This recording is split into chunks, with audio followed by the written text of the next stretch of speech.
वाजेच्या सुमारास सोलापुरात एक धक्कादायक प्रकरण घडले। पंजाब तालीम बाबा कादरी मशीद परिसरात राहणाऱ्या नरेश मस्के हे आपल्या कुटुंबियांसोबत रविवारी रात्री 9:30 वाजेच्या सुमारास गाडीवरून बाहेर जाताना रस्ता न दिल्यानं वाद झाला। त्यानंतर तेथील 2 गट आमने सामने आल्यानं दगडफेक सुरू झाली। दगडफेकीत एक रिक्षा फोडली। त्यानंतर एक गट पंजाब तालीम परिसरात पोहोचले। तिथं थांबलेला एका टेम्पोला लक्ष्य केलं।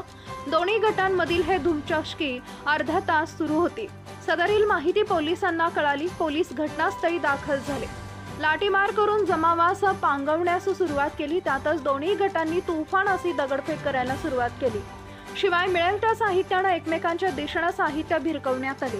यात दगड, वीट, पेवर ब्लॉक, काट्या वापरण्यात आले। यामुळे बाबा कादरी मशीद ते पंजाब तालीम परिसरात दगडांचा खच दिसून आला। दरम्यान परिसरातील नागरिकांनी लगेचच आपली दुकानं बंद करण्यास सुरुवात केली।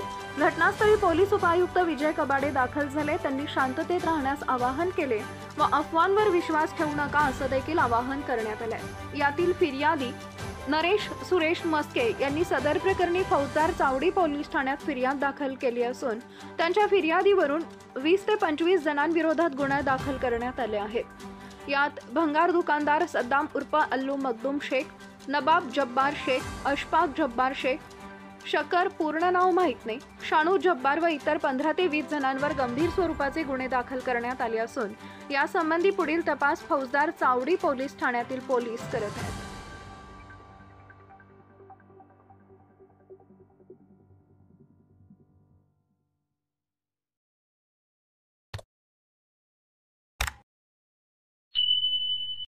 सोलापूरकरांनी कुठल्याही अफवांवर विश्वास ठेवणे, वैयक्तिक वादातून सदरचा गुन्हा घडलेला आहे।